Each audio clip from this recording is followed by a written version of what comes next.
नमस्कार, मैं हूं दीपाली राणा। आप देख रहे हैं कल का बाजार। आपके स्टॉक रिलेटेड सवाल सब शो में हम करते हैं शामिल, फिर चाहे वो स्टॉक पोजीशंस हो, इंट्राडे पोजीशनल पर्सपेक्टिव से, या फिर आपकी इन्वेस्टमेंट स्ट्रैटेजीज ही क्यों ना हो। आज आपकी सभी क्वेरीज को आंसर करेंगे मार्केट एक्सपर्ट अमित सेठ। लेकिन पहले आपको बताते हैं शो में आप कैसे शामिल होकर हमारे एक्सपर्ट्स की एडवाइस ले सकते हैं। आप व्हाट्सएप या फिर सोशल मीडिया प्लेटफॉर्म्स के थ्रू कनेक्ट कर सकते हैं। व्हाट्सएप नंबर है 7045220000। आप अपने सवाल हमें ईमेल आप सोशल मीडिया प्लेटफॉर्म्स पर भेज सकते हैं। फेसबुक, ट्विटर पर ये शो लाइव जा रहा है। आप अपने क्वेश्चंस पोस्ट कर सकते हैं। हैशटैग आस्क आवाज़ देखकर ये शो आप देख भी सकते हैं लाइव इन तमाम प्लेटफॉर्म्स के थ्रू। अब कल के लिए पहले कल की स्ट्रैटेजीज पर बातचीत करते हैं, लेकिन एक रिकैप आपके सामने लेकर आते हैं आज के सेशन का। दरअसल इजराइल ईरान टेंशंस के बीच में थोड़ी नर्वसनेस मार्केट में दिखाई दे रही है। सेंसेक्स निफ्टी गिरावट के साथ इसीलिए बंद हुए। एक नर्वसनेस पूरे दिन आज मार्केट में हावी रही। क्लोजिंग की बात करें, सेंसेक्स 213 पॉइंट गिरा तो निफ्टी में 93 पॉइंट्स की गिरावट रही। Mid cap small cap stocks में बिकवाली रही। स्टॉक्स के हिसाब से बात करें, सेक्टर्स के हिसाब से बात करें तो metal, pharma, oil and gas stocks पर दबाव रहा। रियल्टी, पीएसयू, ऑटो इंडेक्स भी गिरावट के साथ बंद हुए। आईटी एक आउट परफॉर्मेंस दिखा रहा है पिछले कई सत्रों से लगातार। आज भी तेजी यहां देखने को मिली। कल के लिए स्ट्रैटेजीज कौन चीज पर करते हैं बातचीत। अमित, गुड इवनिंग, बताइए क्या राय है आपकी निफ्टी बैंक निफ्टी पर कल के सेशन के लिए। जी good evening Deepali ma'am and good evening to all the viewers. Ma'am, जैसे कि आपने खुद ही भी बताया कि ड्यू टू ग्लोबल टेंशंस हमारी मार्केट बीच बीच में प्रेशर में आ जाती है, और सेम चीज आज हमने देखा। ओवरऑल अगर हम पोजिशनली बात करें तो हमारी रेंज मार्केट की 24,500 ऑन द डाउन साइड और ऊपर में 25,200 है। तो ये 2-2.5% के दायरे में मार्केट कई दिनों से कंसोलिडेट कर रही है। अगर आप चार्ट्स देखें, yesterday was a pull back day. काफी अच्छा कल क्लोज दिया था, बट आज के सत्र में अगेन थोड़ा सा सबड्यूड सेशन रहा। ऑलमोस्ट 10 डेमा वापस ब्रेक हुआ, 20 डेमा तक आ गए। तो ग्लोबल टेंशंस के कारण ऑब्वियसली हमारी मार्केट्स अफेक्टेड हो रही हैं। सपोर्ट की बात करें तो मेरे हिसाब से any dip is an opportunity. Overall structure positive है। अगर कोई कारणवश हमें 24,650, 24,700 पोजिशनली मिले तो एक 50-100 पॉइंट स्टॉप लॉस लगा के हमें पोजिशनली बाय करना चाहिए। But those bets are only on जब तक 24,500 इंटैक्ट है। बैंक निफ्टी थोड़ा सा प्रॉब्लम एरिया रहा है। जो पॉइंट पे बैंक निफ्टी ने प्रीवियसली ब्रेकआउट दिया था, लगभग 56,000 का लेवल, अब उसे थोड़ा क्रॉस करने में प्रॉब्लम हो रहा है। और यहाँ पे कुछ बैंक्स के स्ट्रक्चर भी इतने पॉजिटिव नहीं है, थोड़े से साइडवेज हैं। तो बैंक निफ्टी अवॉइड करेंगे जब तक बैंक निफ्टी 56,500 के ऊपर ना निकले। बट निफ्टी अगर डिप में मिले तो पोजिशनली जरूर बाय करना चाहिए। ओके, स्टॉक स्पेसिफिक अप्रोच आपकी क्या रहेगी?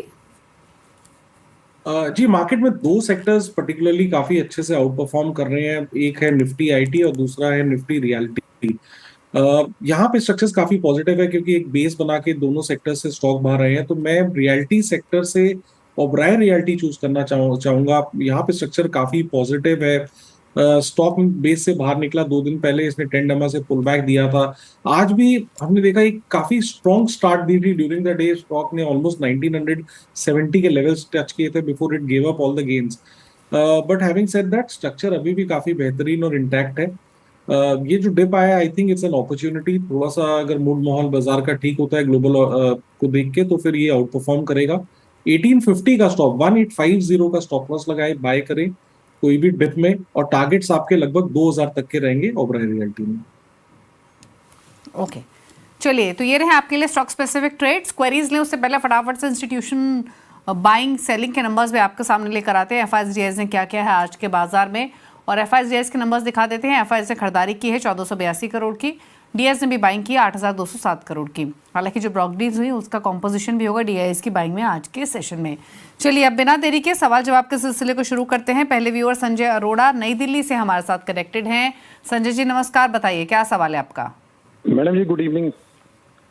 गुड इवनिंग, बताइए सवाल। मैडम सवाल बताने से पहले मैं एक लाइन आप लोगों के लिए बोलना चाहता हूँ।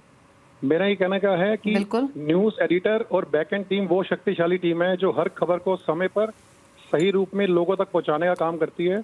इनकी मेहनत पर्दे के पीछे होती है, लेकिन असर पूरे देश पे पड़ता है। Thank you so much Sanjay ji. बहुत अप्रिशिएबल है, मैं बता नहीं सकता वर्ड्स में। मतलब हमारे कई फ्रेंड्स को, कई दोस्तों को बहुत हेल्प मिलती है डेली हम आपको सुनने से। बिल्कुल, और थैंक यू सो मच इस तारीफ के लिए, इन शब्दों के लिए, इन 2 लाइनों के लिए। और आई एम ग्रेटफुल कि आपने जो बैक एंड टीम है उनके एफर्ट्स को भी एक्नॉलेज किया। हम लोग तो टीवी पर बैठते हैं, हमारा काम दिखता है, लेकिन एक बंदे के पीछे यहाँ पर सैकड़ों लोगों की टीम होती है जो मेहनत करती है और जिसके बाद हम ये प्रेजेंटेशन अपने व्यूअर्स के लिए लेकर आते हैं। Thank you so much back and team को भी के एफर्ट्स को भी एक्नॉलेज करने के लिए। संजय जी बताइए अपना सवाल।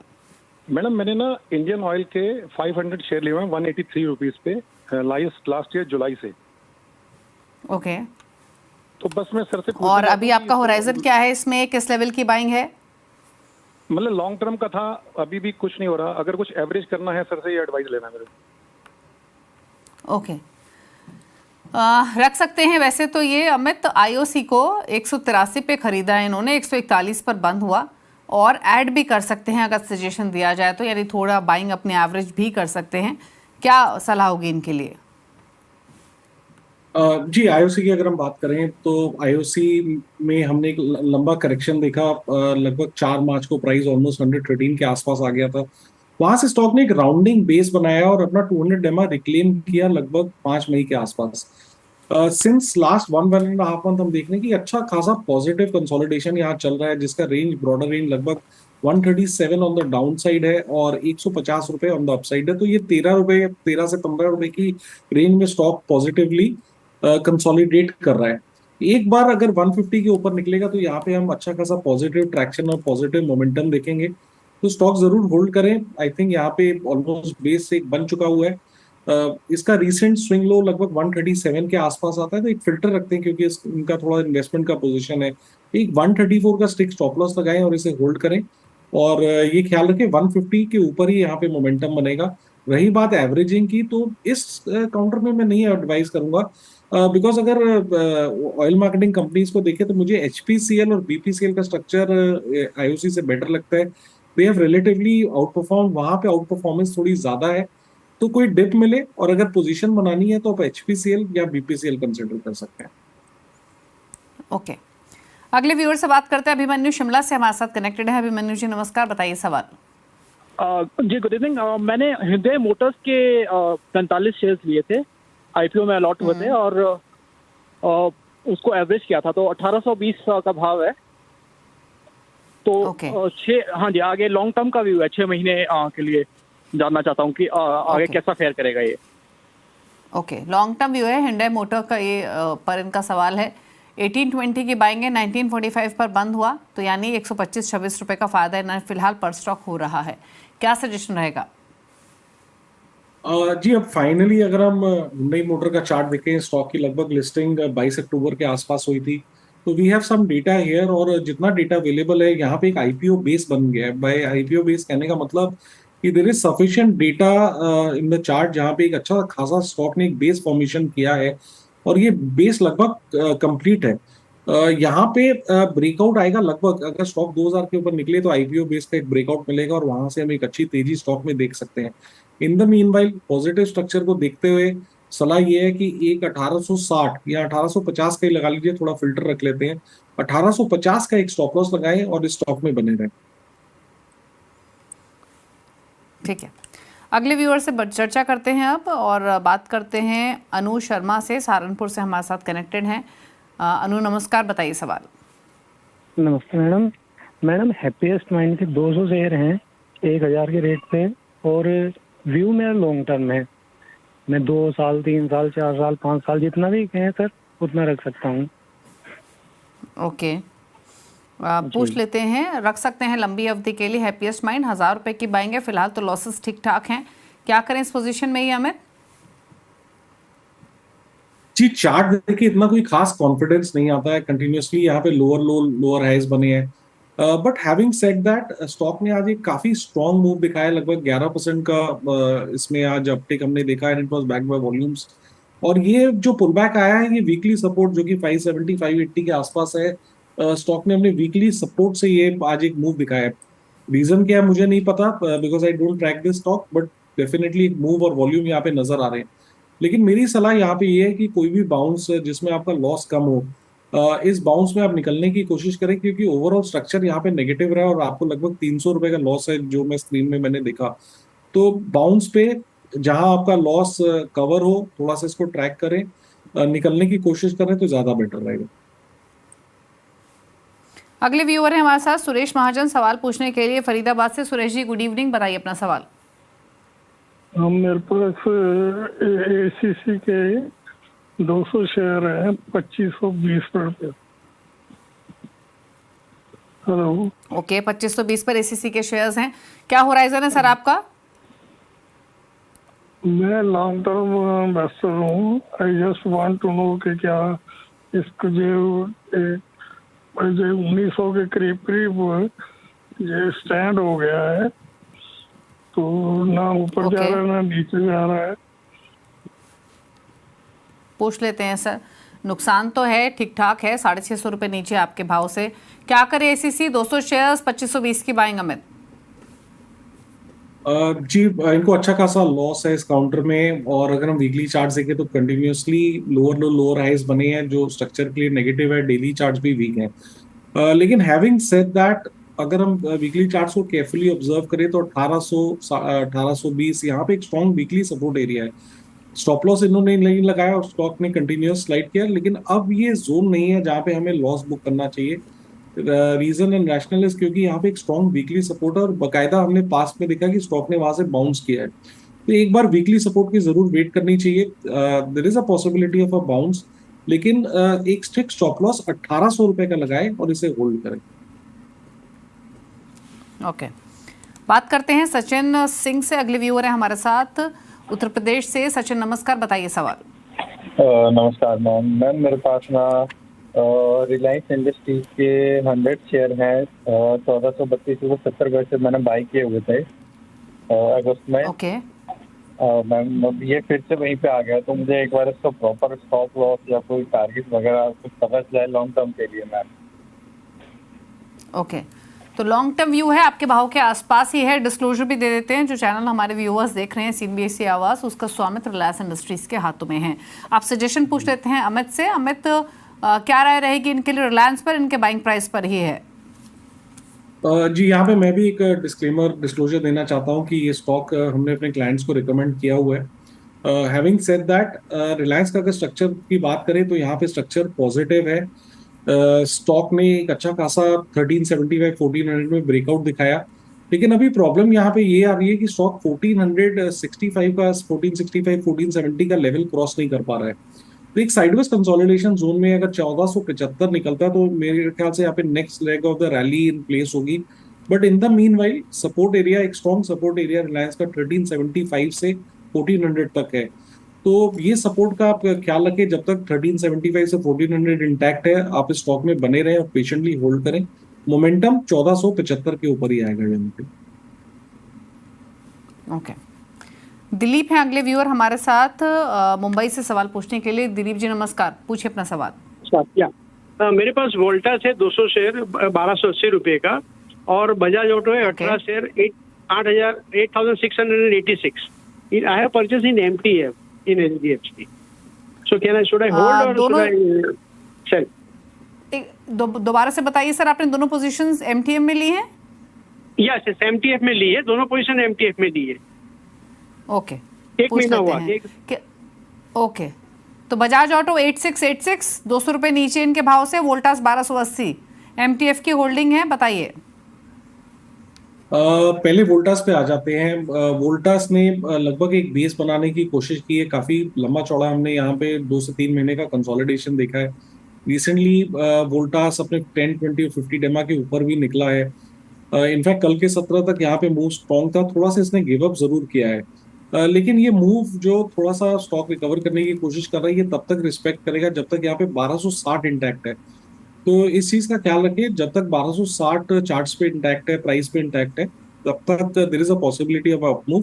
तो 1260 का स्टॉप लॉस लगाएं और इसे होल्ड करें। दूसरी बात इन्होंने कही Bajaj auto is also in a consolidation mode. ये भी स्टॉक एक बेस से बाहर आया है, लेकिन पिछले कुछ 9, 10, 15 दिनों से थोड़ा सा साइडवेज हो गया ये काउंटर। ब्रेकआउट एरिया इसका लगभग 8300 के आसपास था, तो जब तक 8300 इंटैक्ट है आप इस स्टॉक को होल्ड करें विद स्टॉप लॉस ऑफ 8300 और अपनी पोजीशन को मेंटेन करें। ओके, चलिए, तो ये रही सलाह आपके लिए दोनों पोजीशंस पर। गुरदीप सिंह है जमशेदपुर से। सिंह साहब नमस्कार, बताइए सवाल। सर मेरे दो सवाल है। पहला जो है मुझे जानना है गेल के ऊपर। मैंने गेल के एक लॉट लिए हुए हैं 195 के कॉल से 5.40 रुपए से। और दूसरा है मेरा NBCC है 2000 शेयर 106 के रेट से। तो मुझे दोनों में थोड़ा बहुत हेल्प करिए। अच्छा मुझे बताइए, आपने गेल का 195 का कॉल ऑप्शन लिया हुआ है? जी जी जी, 5.40 के हिसाब से 5.40 के भाव पर आपने लिया हुआ है 195 का कॉल ऑप्शन गेल का। और इस पर एक सवाल है। दूसरा सवाल है NBCC पर। यहाँ पर होल्डिंग है इनकी 106 रुपए के भाव की, 2000 शेयर्स है। दोनों पर राय ले लेते हैं। तो पहले तो इनके कॉल ऑप्शन पर ही राय दीजिए। जो गेल का इन्होंने लिया हुआ है 195 का कॉल ऑप्शन 5.40 के भाव पर, क्या करें इस पोजीशन में?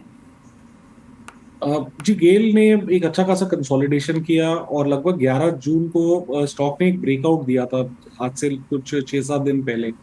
लेकिन उसके बाद जो हमने ईरान इजराइल का कॉन्फ्लिक्ट देखा, जो न्यूज़ आई और उसके बाद जो कॉन्सिक्वेंटल अपने जो ऑयल में स्पाइक देखा, उसके बाद यहाँ पे थोड़ा सा एक क्रैक आया और ये थोड़ा सा ब्रेकआउट फेल हो गया। हैविंग सेड दैट, गेल का सपोर्ट, एक स्ट्रॉन्ग सपोर्ट 188 से 190 के आसपास आता है। जब तक ये इंटैक्ट है पोजीशन में बने रहना चाहिए। बट क्योंकि इनका कॉल ऑप्शन है लगभग 5 रुपए के आसपास इन्होंने कहा, तो यहाँ पे हिसाब से अगर देखें तो स्टॉप लॉस हिट हो चुका हुआ है। बिकॉज अगर 585 का स्टॉप है तो हम लगभग 3 रुपए का स्टॉप लॉस रखते हैं, उसके नीचे चल रहा है। लेकिन अगर प्योर प्राइस पॉइंट से जाना चाहते हैं तो जब तक 188 रुपीज इंटैक्ट है, इस ऑप्शन में बने रहे। 188 के नीचे जाता है तो यहाँ से निकल जाए। ओके, और NBCC पर क्या करें? जी, NBCC में भी हमने एक अच्छा खासा स्ट्रॉन्ग मोमेंटम देखा है। स्टॉक बेस से लगभग 103-104 के एक बेस बना के वहां से निकला था। उसके बाद एक कंटिन्यूअस यहाँ पे स्ट्रेंथ देखी है। रिसेंटली जो इसमें पुल बैक आया from 131 rupees, that qualifies as a pull back in an up trend. Stock ने 20 डमा में सपोर्ट लिया, कल के सत्र में थोड़ा सा अपमूव देखा, लेकिन आज हम देख रहे हैं हल्का फुल्का गेन्स इसने वापस गिव अप दिया है। तो स्विंग लो लगभग 117 के आसपास आता है। जब तक 117 इंटैक्ट है, यहाँ पे अप ट्रेंड इज ऑन, तो 117 रुपए का स्टॉप लॉस लगाएं और इसे होल्ड करें। ओके, बात करते हैं अगले व्यूअर से। अखिल हैं अगले व्यूअर हमारे साथ सवाल पूछने के लिए। अखिल, क्या सवाल है आपका, बताइए। नमस्ते मैम, मेरा सवाल है कि मेरे पास 250 शेयर है G443 से मैस्डॉक के, और टोरेंट पावर के 231 शेयर है 1464 से। मैं जानना ये चाहता हूँ कि मतलब इसका, जैसे ये इजराइल और इसकी वॉर चली, इसमें इफेक्ट पड़ेगा कि नहीं पड़ेगा? और मैं इसको 2 साल रखूँ तो उसमें क्या बेनिफिट मिलेगा? ये आप मैसगांव डॉक के लिए बात कर रहे हैं? दोनों के ma'am. Okay, Torrent power 1464, मैसडॉक 3443।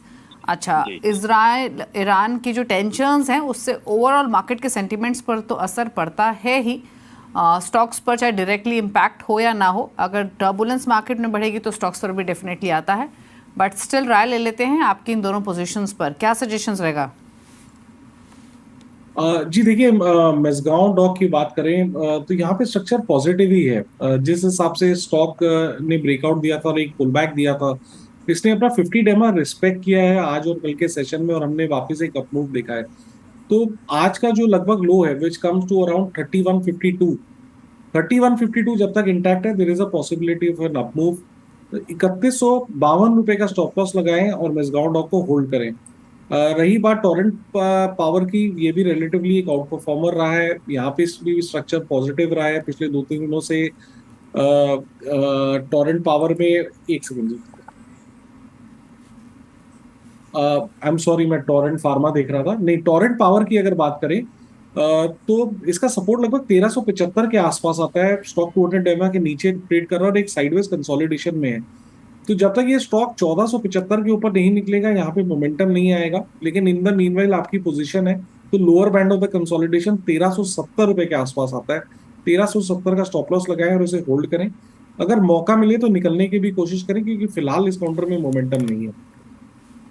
Okay, चलिए, तो ये राय रही आपके लिए मैसडॉक और साथ ही टोरेंट पावर पर। रुक रहे इसी के साथ एक ब्रेक के लिए। ब्रेक के उस पर कुछ और सवाल, कुछ क्वेश्चन सोशल मीडिया से भी, जल्द वापस आते हैं।